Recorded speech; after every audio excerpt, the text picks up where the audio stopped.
They used to look at us like we were animals, not even worth cataloging properly.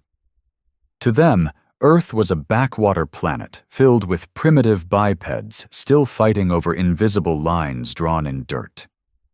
We hadn't even colonized our moon properly, and most of our technology looked like a child's toy in comparison to theirs.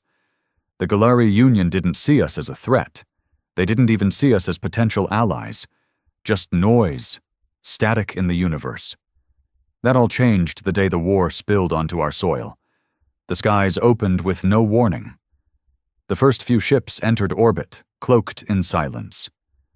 Then came the flashes, bursts of light that wiped entire cities off the map in seconds. At first, we thought it was an alien invasion. We were half right. What really landed on Earth was a war older than our written history. The Galari were fighting the Krovax horde, a race of brutal, nomadic conquerors that believed in one law: the strong take everything.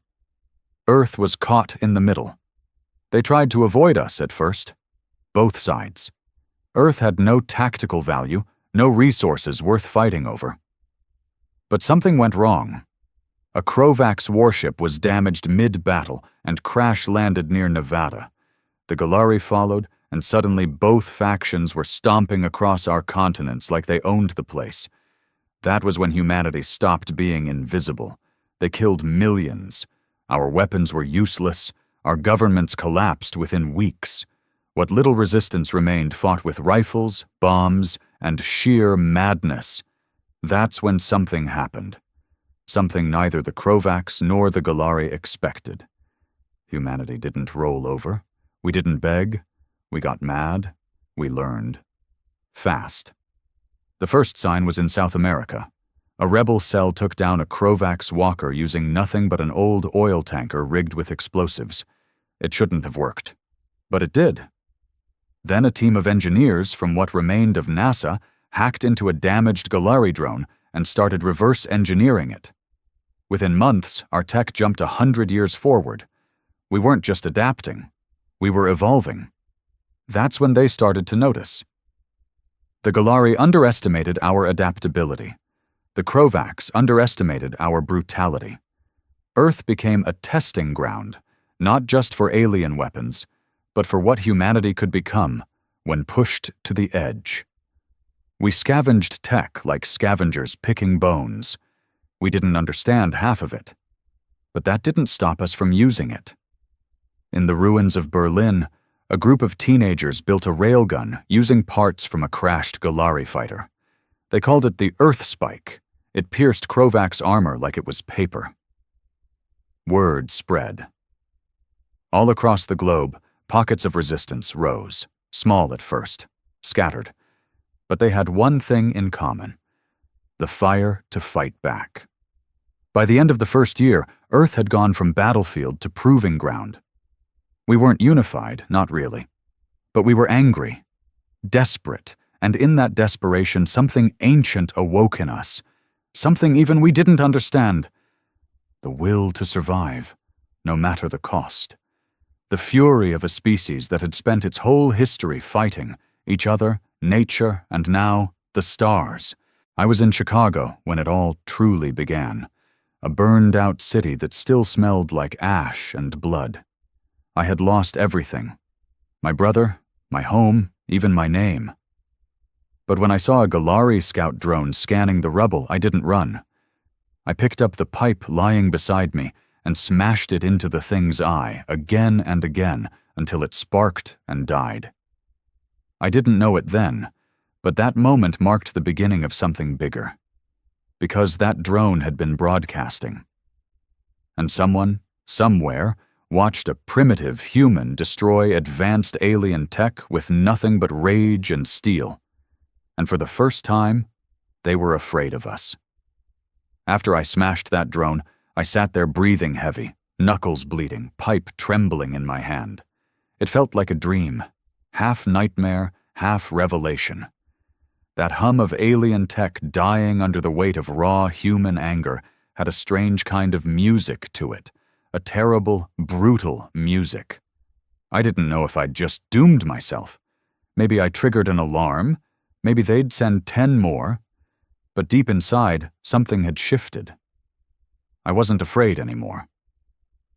I dragged the drone back to the underground shelter.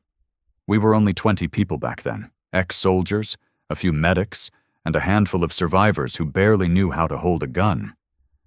They looked at the mangled wreck like it was a holy artifact.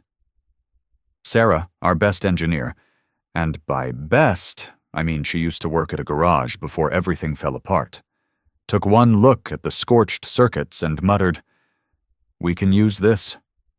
And we did. Over the next week, we tore it apart. The body casing went into armor plating.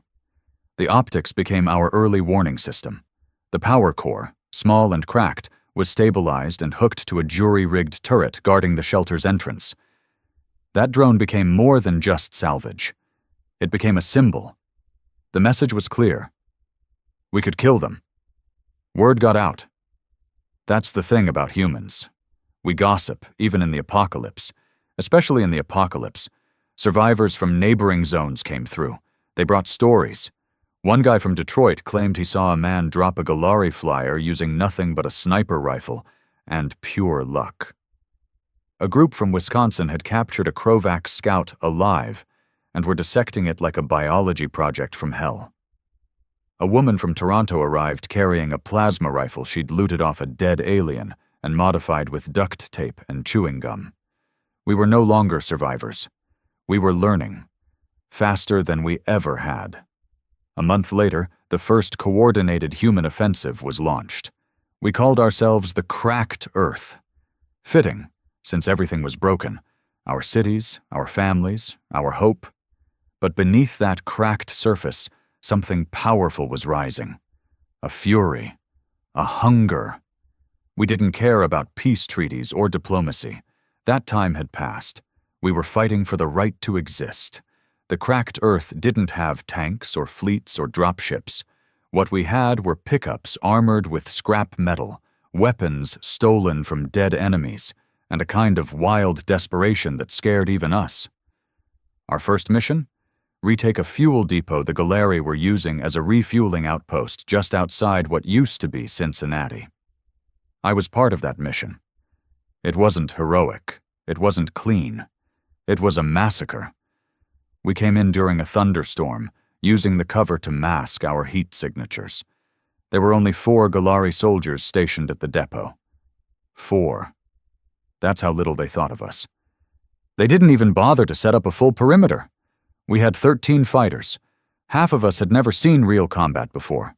We took 2 losses just getting through the perimeter.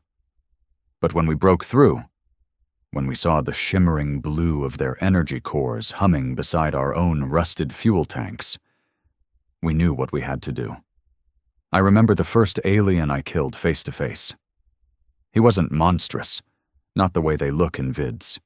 He looked almost serene, tall and graceful, with a smooth face and silver eyes that barely blinked.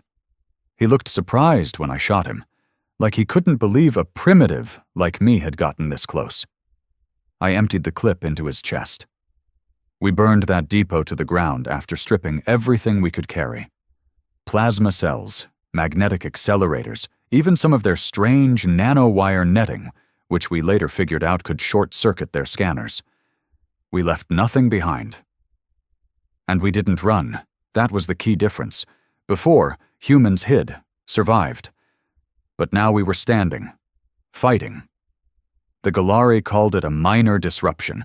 The Krovacs called it stupidity. But both were wrong. Because the thing about humans is we don't stop. Ever. Not when our backs are to the wall. Not when we're cornered. Not even when we're dying. Especially not when we're dying. Soon, more cells popped up. Seattle, Boston, Caracas, Cairo. We weren't a unified front, not yet. But we were screaming with the same voice. You can't kill us all. The Galari started shifting tactics. They weren't built for occupation, not really. They were thinkers, scientists, idealists turned soldiers by necessity. They tried to negotiate with some human groups, offering tech, peace, even limited protection.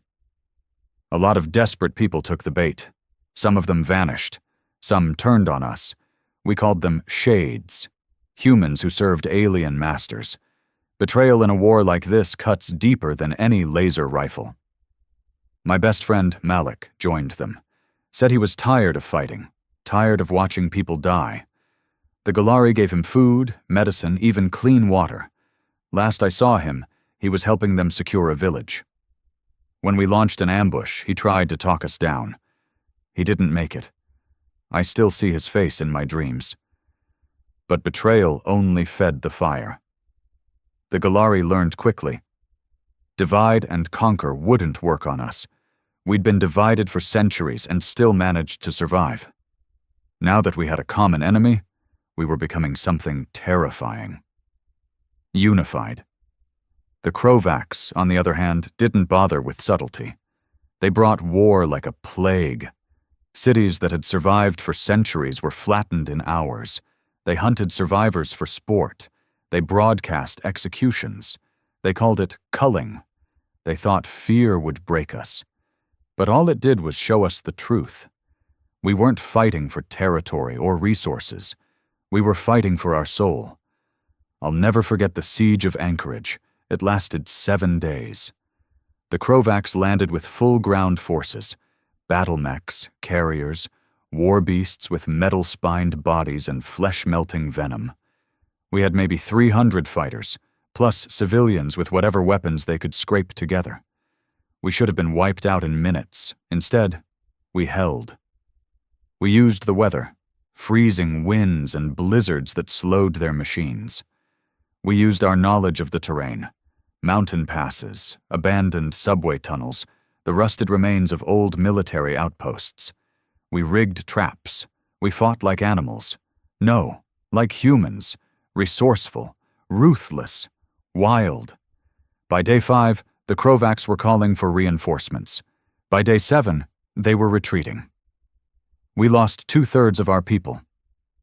But the message was clear. We weren't prey anymore. We were predators in training. The turning point came a few weeks later, when we did something that made even the Galari panic. We hijacked a Galari frigate. That's right. A human crew of 20, led by a former janitor named Reyes and a 17-year-old hacker named Min, boarded a downed ship and took control. It shouldn't have worked, but somehow it did. Reyes sent out the message himself. "This is Earth. We're done kneeling. Come and get us." The message went viral across the surviving human networks. People cried when they heard it. People screamed. But most of all, people believed. We weren't just surviving anymore. We were fighting back. And the galaxy had just started to notice. The Galari Council, previously content to let the war stay off their homeworlds, now saw Earth as a critical threat. Not because of our tech, but because of our tenacity. The Krovaks, humiliated by repeated losses against what they saw as apes with guns, declared Earth a death world in development. They wanted us glassed, erased. But it was too late. The virus of resistance had spread, not just across Earth, but beyond, across colonies once controlled by the Galari, across Krovaks-occupied zones where slaves watched human footage and whispered, "If they can fight, maybe we can too." We were no longer just fighting for Earth. We were fighting to show the galaxy something it had forgotten, that when humans are pushed into a corner, we don't just claw our way out, we burn the walls down, and in those flames we become something more. Not just survivors, not even warriors. We become monsters. Monsters that bleed, monsters that cry, monsters that never stop. And now, they're starting to realize, they made us this way. We didn't choose this war, but by the 3rd year, it didn't matter. Earth had changed, scarred, twisted into something unfamiliar but stronger. Cities were no longer population centers. They were fortresses carved from rubble and anger. Skyscrapers became sniper towers. Schools were repurposed into command centers. Shopping malls turned into underground bunkers, where engineers taught children how to fire alien rifles before they could even read. No one was innocent anymore. There was no time for it. The Galari frigate we captured became our first warship. We renamed it the Fang. That name meant something to us. We were the prey who had grown teeth. Min, the hacker who helped take it, became something of a legend. She was no soldier, just a girl with a stolen data pad and a mind sharp enough to rewire Galari firewalls mid-flight. Her message across rebel frequencies became gospel. Don't wait to be saved. Steal the ship. Light the fire. Let them burn. We started reverse engineering everything. Galari tech, Krovax armor, anything we could rip from their corpses or pull out of the dirt. Our weapons began to evolve, hybridizing alien power with human creativity. They had clean energy cores and biometric locks. We had chainsaws strapped to plasma rifles, duct-taped grenades stuffed with nanite powder, and targeting systems that worked off nothing but sound and luck. And somehow, it worked. That's the thing they couldn't understand about us. The Galari planned everything. Clean, perfect execution. The Krovax? Brutal. Direct. But humans? We were chaos wrapped in flesh, improvisation made manifest. A soldier would throw a jammed rifle like a spear, pick up a Krovax limb and use it as a bludgeon, scream a lullaby while stabbing a war beast in the throat. No logic, no elegance, just fire. I saw it firsthand in the ruins of Johannesburg. The Krovax had dropped a biovirus there weeks earlier, turning the air thick and red. The Galari abandoned the zone. They said it was lost. But we didn't leave. The ones who stayed wore oxygen rigs cobbled from scrap and cleaned air with charcoal and instinct. I was embedded with a unit called Ash Rats. They lived like ghosts, hollowed eyes, skin stained black with soot. They ambushed a Krovax convoy right in the heart of the contamination zone. No one expected it. They didn't use guns. They used silence. The Krovax patrols vanished one by one. No shots fired. Just quiet disappearances into the fog. One soldier returned, missing his arms. Another was found tied to a collapsed beam with his own intestines. It wasn't strategy. It was terror, a kind of warfare that clawed its way from the primal parts of our past. When the Krovax command finally pulled out of Johannesburg, they didn't even send a cleanup crew. They called the city cursed. Let that sink in. The Krovax, a race that ate planets for sport, ran from human fear. That's when we knew. They weren't invincible. Not to us. Not to what we were becoming. Not everyone liked what we were turning into, though. Some thought we were losing our humanity. Father Ignatius, a priest turned medic in what used to be Vatican City, said, "To fight monsters, we've become demons. What do we have left when this ends?" I didn't have an answer. Maybe we were becoming monsters, but monsters survive. And survival was the only gospel I could follow. Still, even monsters need leaders. The day I met Commander Rayla, I was half dead, dragging a cracked plasma cannon across what used to be southern France. Her unit had intercepted me after I triggered a minesweeper trap left by Galari scouts. My leg was broken in 3 places, ribs shattered, blood caking my eyes. I thought they'd shoot me, maybe strip me for gear. But instead she pulled me into her dropship, barked orders in a voice that could shatter stone, and said, "We don't leave fire behind." That was her motto. Rayla was unlike anyone I'd seen. Born in a refugee camp in Kazakhstan, she grew up eating expired rations and watching the stars burn. Her parents were crushed under the remains of a Galari skimmer when she was 12. By 15, she was leading raids. By 21, she was organizing city-wide defenses using nothing but chalk maps and stubbornness. She unified the first real resistance coalition, the Red Line Pact. It was a network of free cities, nomadic units, and salvager guilds spread across 5 continents. For the first time, we had something close to strategy. Not just wild retaliation, not just rage. Purpose.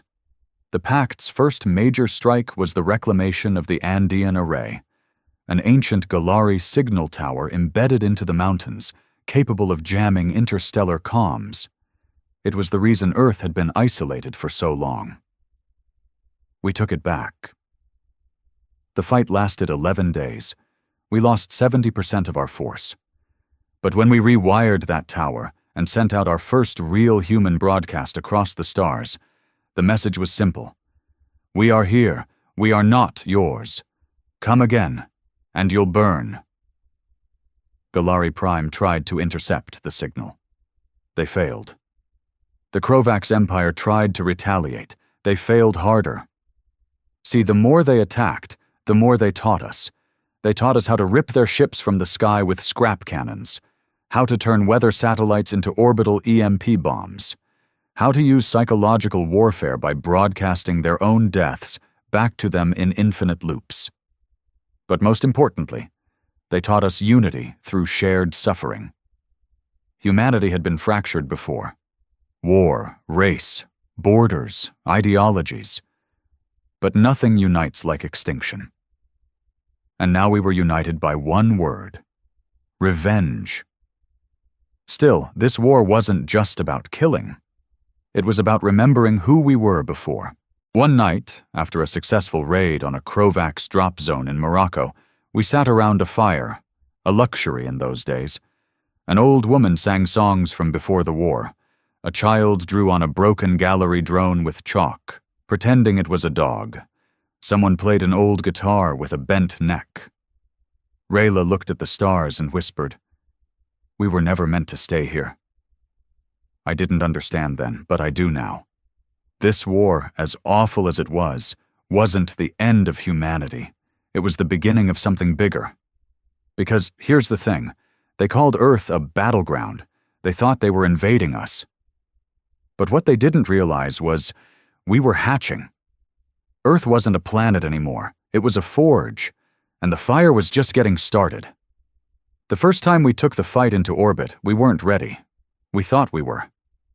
We'd hijacked enough Galari tech to piece together a crude fleet, 3 corvettes, 1 semi-operational destroyer, and a half-functional orbital lift we called the Chain. It wasn't much, not compared to the fleets hovering over Earth like gods watching ants. But to us, it was sacred. A symbol that we were done being bound to the ground. We launched during a meteor shower, hoping the debris would shield our ascent. It didn't. They were waiting. Krovax scout ships punched through our formation like knives through butter. Our destroyer was vaporized before we even reached low orbit. 38 crew. Gone in a blink. I was aboard the Chain, screaming into comms that were too garbled to make sense, watching pieces of humanity's first orbital hope rain down like fireflies through the clouds. We lost 2 corvettes, but the last one, Crucible, made it through. Barely. That ship became a ghost, vanished for months. Some said it was destroyed, others said it had been boarded and taken.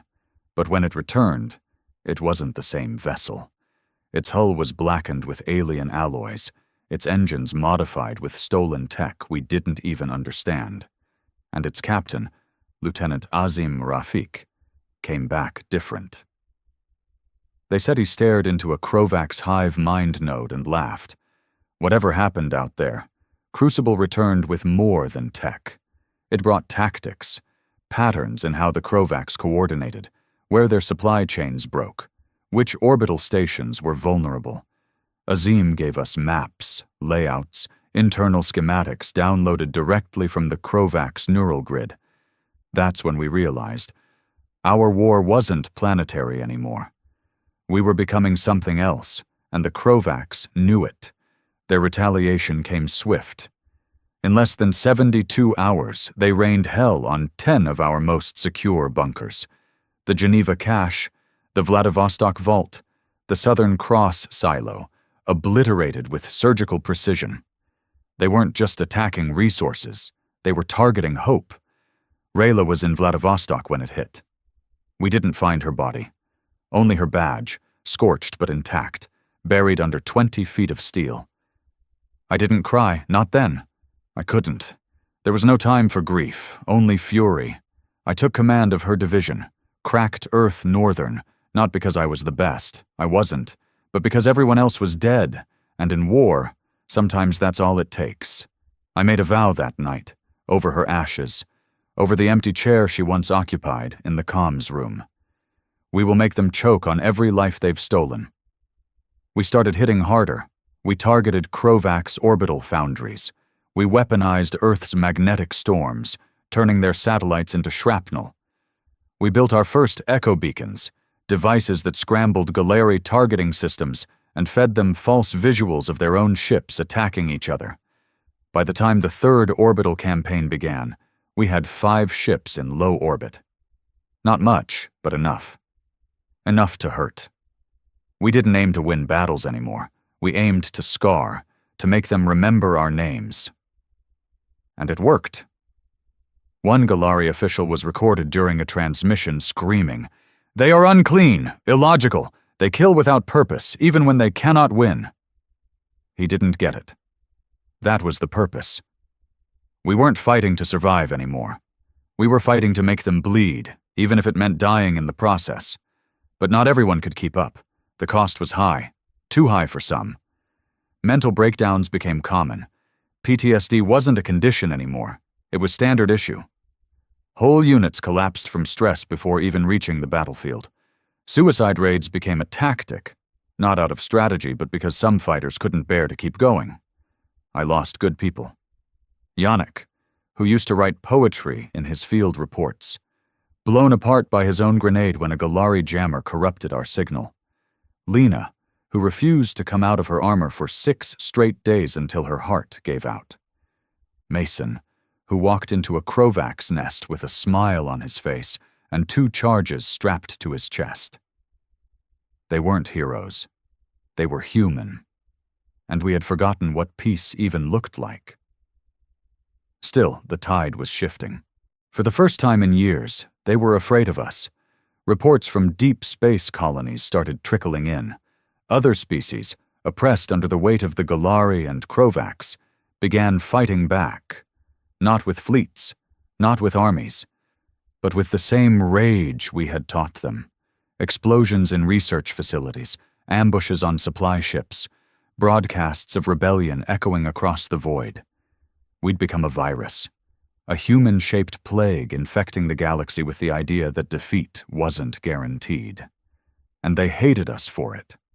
The Galari Council passed something they called the Containment Edict, a diplomatic name for what amounted to genocide. Their plan was to seal Earth behind an energy net, a planetary cage powered by quantum anchors buried in the Moon, Mars, and several orbiting satellites. They didn't want to destroy us. They wanted to isolate us, forever. So we destroyed their anchors. One by one we hit them. Suicide squads, drone strikes, repurposed mining vessels turned into kinetic weapons. We took losses. Entire crews lost to vacuum, radiation, counterattack. But we took them all down. And when the net collapsed, Earth screamed back, "We are not prisoners. We are not pets. We are the storm you created." It was around this time that something unexpected happened. The Veari, a species the Galari had long called non-combative, peaceful, artistic, harmless. They made music instead of war, created sculptures out of light, and lived in floating cities that hadn't seen a weapon in centuries, until they watched Earth fight, until they saw our fires. They sent us a gift, a ship. Not large, not powerful, but equipped with phase tech we'd never seen. A living ship, its surface rippling like water, its systems responding to emotion, not command. They called it Shithari, which roughly translated to the last chord before war. With it came a message. You reminded us that peace without choice is slavery. You reminded us how to bleed. We integrated their tech. Slowly, carefully, but the fact was clear. Humanity wasn't alone anymore, and the war was no longer just Earth's burden. It had become something else. A spark in the dark, a rallying cry. Across the stars, species that had long accepted their chains were rising. Not in armies, but in anger, in memory, in fire. And at the center of it stood us. Broken. Bleeding. Unstoppable. They called us primitive. They called us beasts, but now they called us something else. Catalyst. The sky was no longer the limit. By the start of year 4, humans were no longer earthbound. We had finally crawled out of the mud, and we brought the dirt with us. We weren't graceful like the Galari. We weren't relentless like the Krovaks. But we were everywhere, spread out like infection across the stars, digging into every crevice we could find. They tried to erase us, and all they did was help us multiply. Every city they glassed gave birth to 10 more fighters. Every soldier they killed inspired 100 more. We had no homeworld anymore. Earth was still there, scarred and burning, but it wasn't our limit. It was our origin story. And now we were writing a new chapter, one system at a time. We called it the Graveborn Offensive. Why? Because every soldier who joined swore an oath. I was born of death, and I will bring it with me. I led one of the first waves into the Veridan Belt, a Galari trade sector that had never known violence. It was all white towers and floating gardens, an artificial Eden built on the bones of 10 exploited systems. They called it a cultural sanctuary, a holy place. We turned it into a battlefield, not because we hated their art, not because we wanted revenge for every destroyed city, every burned child, every mutilated memory. We did it because the Galari still refused to believe we had the right to exist as anything more than a mistake. When our dropships fell like meteors onto Veridan, they didn't even raise shields. They thought it was a malfunction. Until we came screaming through the glass. They didn't understand what they were seeing. Human Marines in Krovak's armor, dual-wielding hacked Galari rifles, faces painted with ashes and blood. They had never fought anything like us. Because even now, they didn't realize we weren't fighting for territory. We were fighting to make them remember.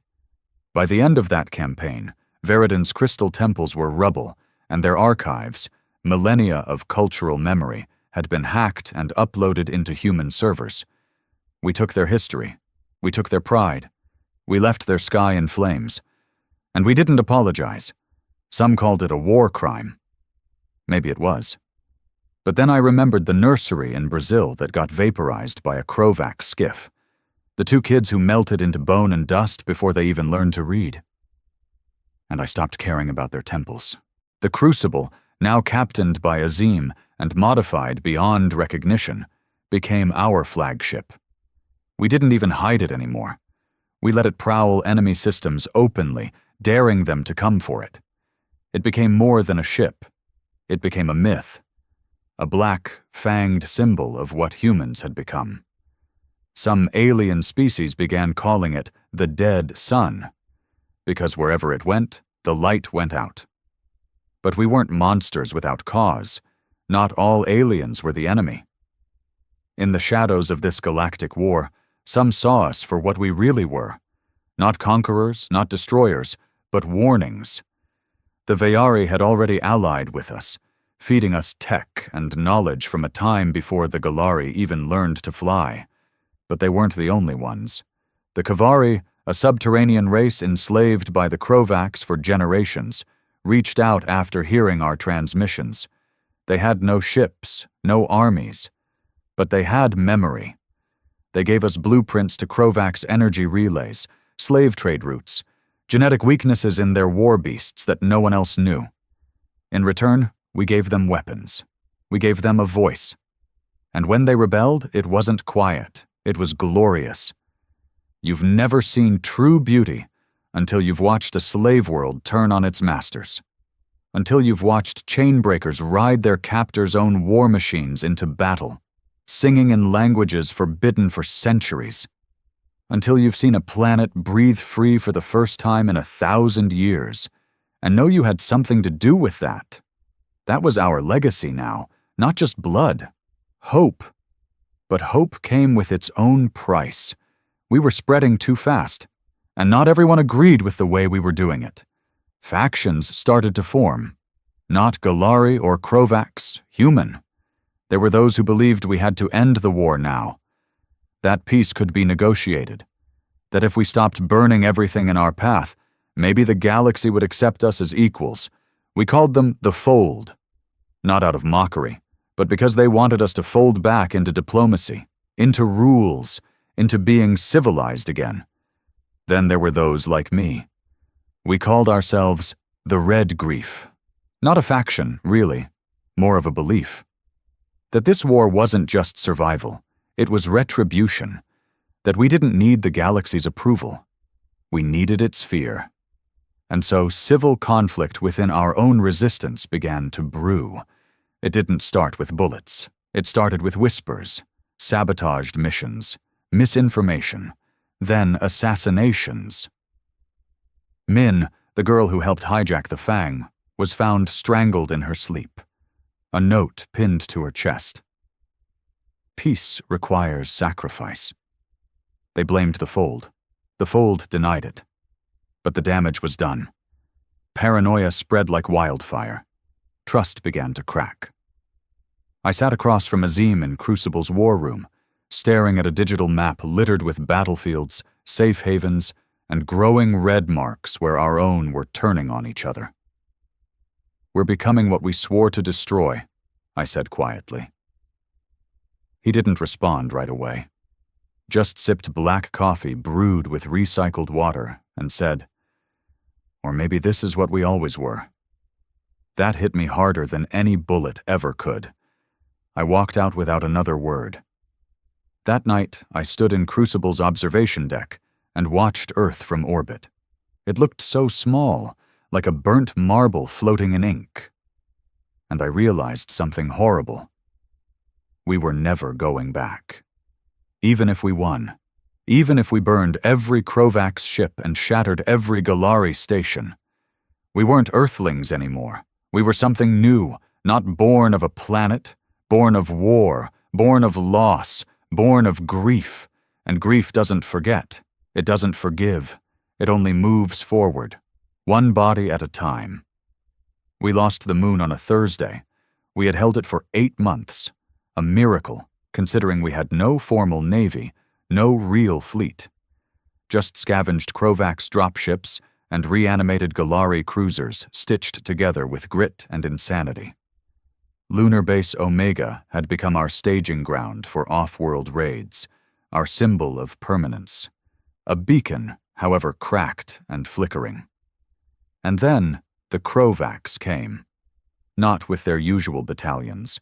This time they sent a color-class dreadnought, the kind of ship that made suns shiver, one of only 5 known to exist. A planet cracker, a floating genocide. They didn't glass the moon. They wanted to send a message. We intercepted a Krovax comms burst mid-battle. One word translated, looping endlessly. Kneel.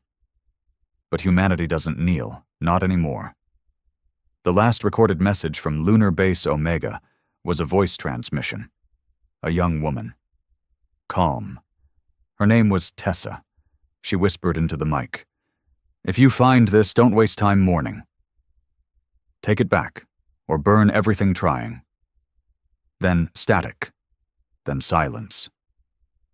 Then nothing. We didn't hold a funeral. We built a plan. It took 2 weeks. We called it Operation Widowmaker. The name wasn't poetic. It was prophetic. We knew it would fail. That wasn't the point. The point was pain. The point was fear. If they wanted to take the moon, they'd pay for every crater, every grain of dust in blood. I volunteered. So did 15,000 others. We didn't choose the best. We chose the angriest.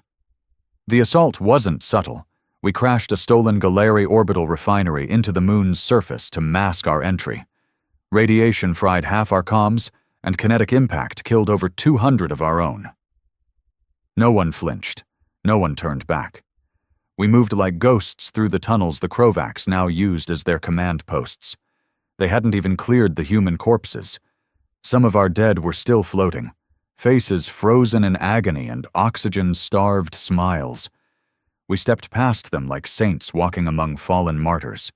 They weren't just memories. They were motivation. It took us 3 days to reach the dreadnought docked on the far side. We didn't try to steal it. We knew we couldn't fly that thing. Hell, we barely understood it. But we could break it. We overloaded its core. A suicide engineer team stayed behind to make sure the fail-safes didn't kick in. They carved their names into the blast doors before they died. When that dreadnought exploded, it was visible from Earth. Some said it looked like a sunrise. Others said it looked like vengeance. The moon's fragments rained down across Earth's atmosphere for hours. Some burned up. Some made it to the surface. Chunks of alien alloy, radioactive glass, and twisted steel. People gathered them, kept them like holy relics. We hadn't won the moon back, but we made sure no one else could have it. And that was enough. But war has a strange way of revealing truths no one wants to face. After Widowmaker, things shifted again. Inside us. We started doing things we once would have condemned.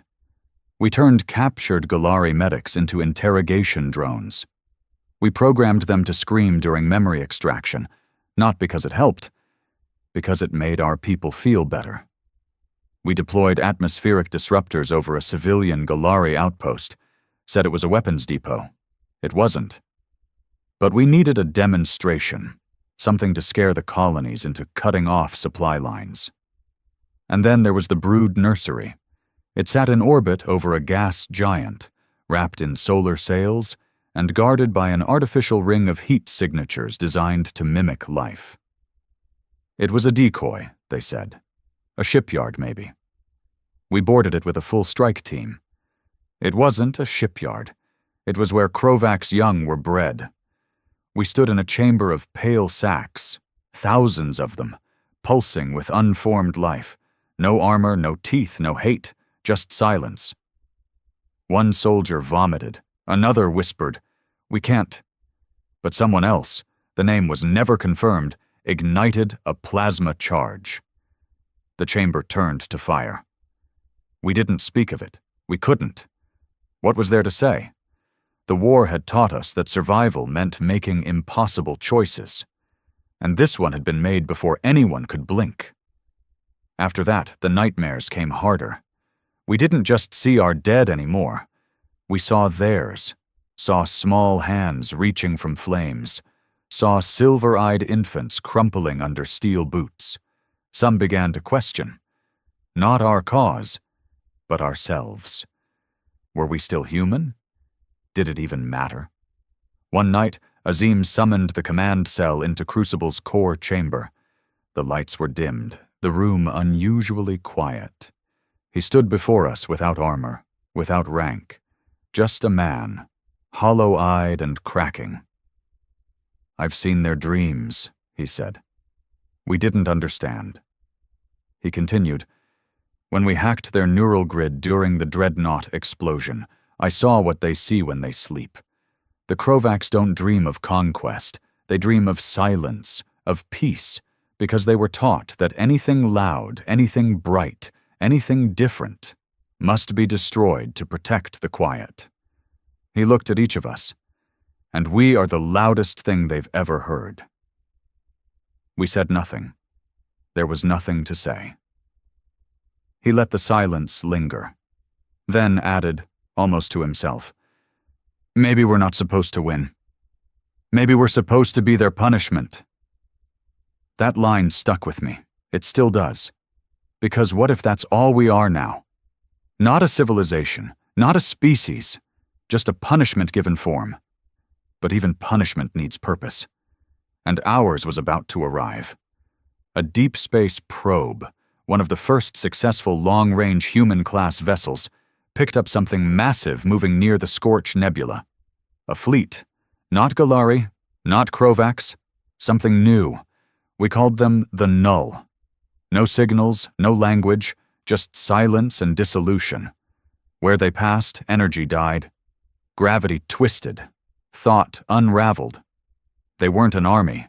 They were entropy-made flesh, and they were heading toward the galactic core, which meant for the first time ever, we weren't the biggest threat anymore. The Galari reached out first. An emissary ship warped into Earth's orbit, white flags glowing like ancient paper against the black. Their message was simple. We require cooperation. We laughed. For hours, we laughed. Then we sent our own message back. You built the fire. Now you want our water? But we weren't fools.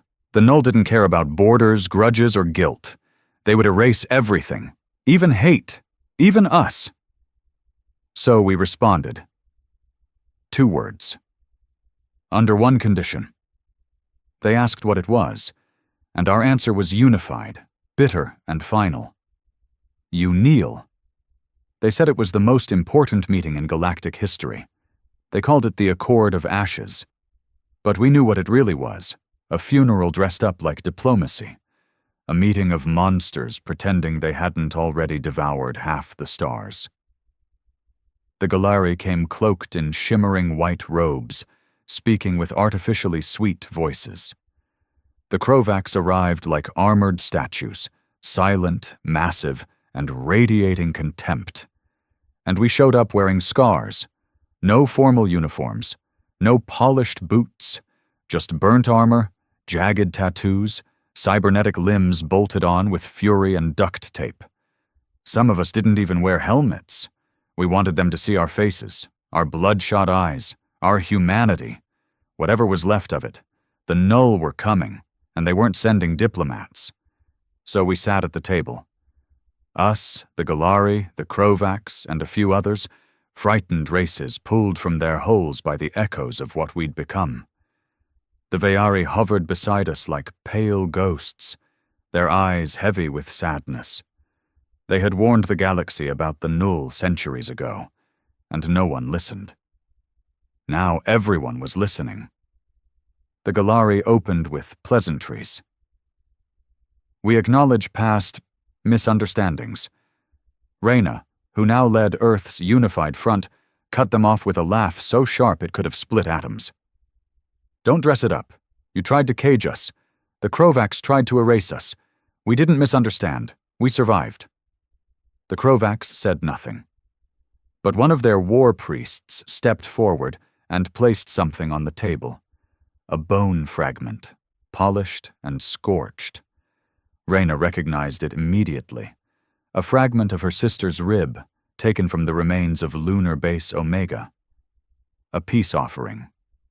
She didn't touch it, didn't speak, just stared at the priest, then slowly drew her knife and carved a line into the table. That was our answer. No forgiveness, just cooperation under fire. The terms of the alliance were simple, brutal. One combined fleet, shared command structure, no hierarchy, decisions by unanimous vote, all weapons, all tech, all intelligence, shared without restriction. And Earth would have veto power on everything. The Galari hated it. The Krovacs didn't react at all. But they agreed, because the Null were coming, and nothing else mattered. Still, unity is a thin coat of paint on a rusted wall. The first joint operation was a disaster. Codenamed Iron Veil, it was supposed to be a test, a joint defense grid constructed around Kepler Station, an abandoned Galari outpost retrofitted with human artillery and Krovacs energy sinks. It lasted exactly 11 hours before the Null arrived. They didn't attack like the Krovacs. No ships, no sound, no tactics. They unmade. One moment Kepler was there, lights glowing, towers humming, and the next, it was gone. Not exploded, not vaporized, just erased, as if reality had glitched. 3,000 lives vanished. No wreckage, no heat signatures, just silence. Worse, those who saw the Null, those stationed near the anomaly fields, didn't die. Not all of them. Some came back. Wrong. Their eyes were empty, skin gray and pulsing, speech patterns shattered, They spoke in reverse, mumbled in binary, screamed at walls that weren't there. We called them the Hollowed. The Veari believed the null didn't kill you. They downloaded you, broke your soul down into data, information to be processed, studied, recycled. It made me wonder if every scream we ever sent into the void was just another line in their code. And yet, we fought back. The Galari deployed phase harmonics designed to distort null frequencies. The Krovax unleashed virus beasts immune to psychic decay, and humans, we did what we always do. We improvised. We took one of the Hollowed, strapped them into a cryocore, and turned their brain into a psychic cannon. When we fired it into null space, it didn't destroy anything. But the null paused. Just for a second. That pause cost us 6 more ships. But it gave us hope. We could affect them. Not kill, not stop, but touch. And that was enough. We built a new weapon, a human Krovax hybrid ship, powered by Galari dark light fusion, aimed by Veari frequency echoes. We called it Judas, not because we were betraying anyone, because it was going to walk into null space and kill a god. I was one of 25 who volunteered to crew it. We trained inside VR war chambers, fed on nutrient packs that tasted like ash, and rehearsed death until we could smile at it. The ship itself responded to brainwaves. It was more alive than most of us, and it hummed like a hive full of dead dreams. We launched Judas into the void of Tsa, a region so contaminated by null presence that light refused to reflect off it. We didn't expect to come back. And we were right. The Judas never returned. But a signal did. A pulse, a frequency, a heartbeat. The null had felt it. For the first time they flinched, not fear, but recognition. And that's when we understood the real horror. The null weren't attacking us because they hated life. They were coming for us specifically. Not Galari, not Krovax, humans, because we were the one species in the galaxy that didn't collapse under despair. That adapted. That turned every loss into fuel, every scream into strategy. We weren't chaos. We were resistance incarnate. And to the null, a species built on order and absolute silence, we were an anomaly, an error in the system, an infection that refused to be purged. The Galari panicked. They suggested isolating Earth again, sacrificing us to protect the larger alliance. They didn't say it outright, but we knew. Quarantine protocols. Containment. Same lies. Different day. Reyna didn't even argue. She just looked into the council camera and said, "Try it. See what happens." There was no bluff in her tone. We knew how to fight gods now. And if they wanted us to die, we'd drag the whole universe down with us. The null kept coming. So we built more Judases, more psychic torpedoes, more pain. Because pain is all we had left. But even pain was beginning to wear thin. People were cracking. Not from fear, from emptiness. There were no parades, no holidays, no laughter that didn't sound like screaming in disguise. Whole ships went silent, not because they were lost, but because the crew just stopped talking. What do you do when victory looks the same as extinction? What do you become when survival costs your soul? I sat in my quarters one night, watching Earth spin slowly in the distance, and realized I couldn't even remember what it smelled like. Dirt, rain, smoke from a real fire, not plasma discharge. My memory had been replaced by tactics, numbers, blood. A knock came at the door. It was Azim. He looked older. Even his cybernetic implants seemed tired. He didn't say anything for a long time. Then finally whispered, "They were right, you know." "Who?" "The ones who tried to warn us. The ones who said if we kept burning, we'd run out of things to burn. That revenge isn't a path. It's a loop." I didn't respond. Because I didn't care. Because maybe we had become the monsters. But at least we were ours. And even if we were damned, we'd drag the null down into hell with us. together. In the end, it wasn't fire or bullets that brought the war to its climax.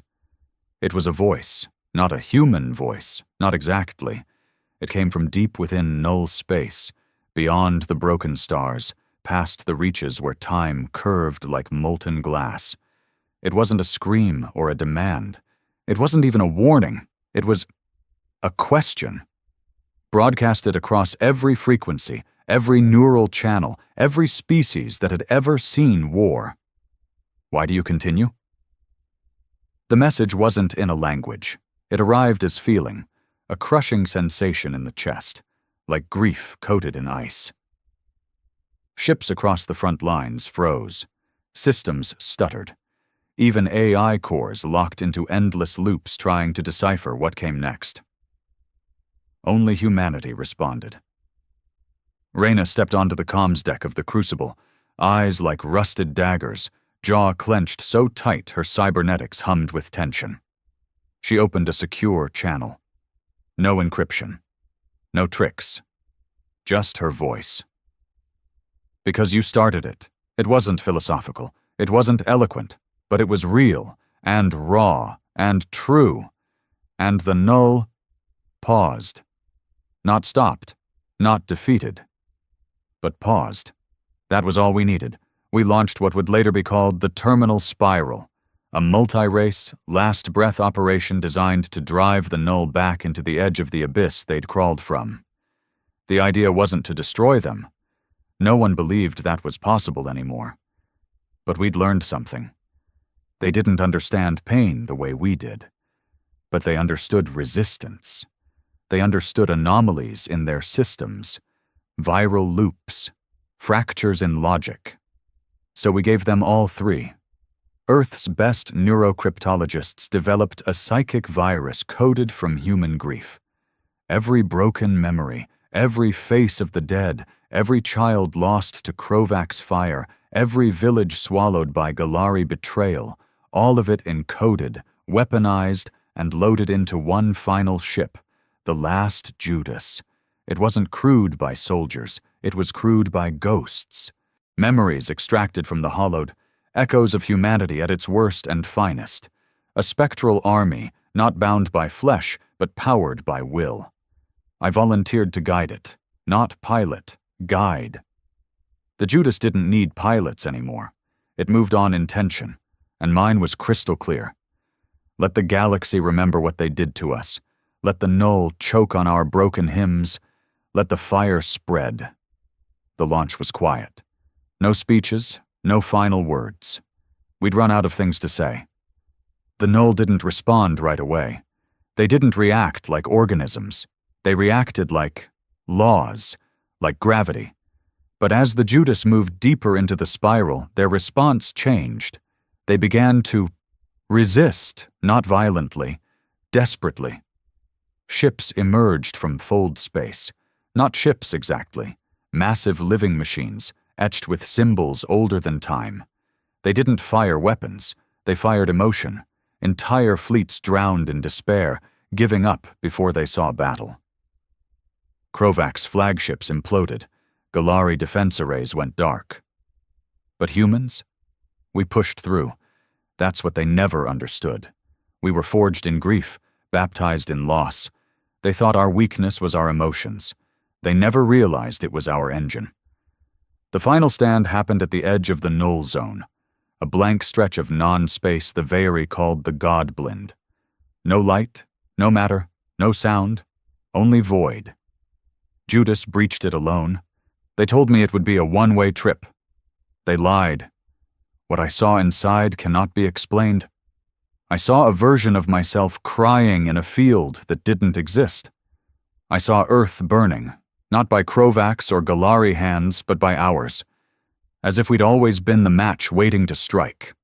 I saw my mother holding me during my first fever. I saw her again, moments before she was torn apart during the fall of New Chicago. And in that place, I saw what the null really were. They were peace. Terrible, complete, eternal peace. No struggle, no conflict, no fear, just silence. They weren't evil. They were the answer to every war, every scream, every goddamn wound in history, but peace without pain is extinction, and I screamed. Not in fear, in defiance. I fed every pain, every death, every betrayal into the Judas core.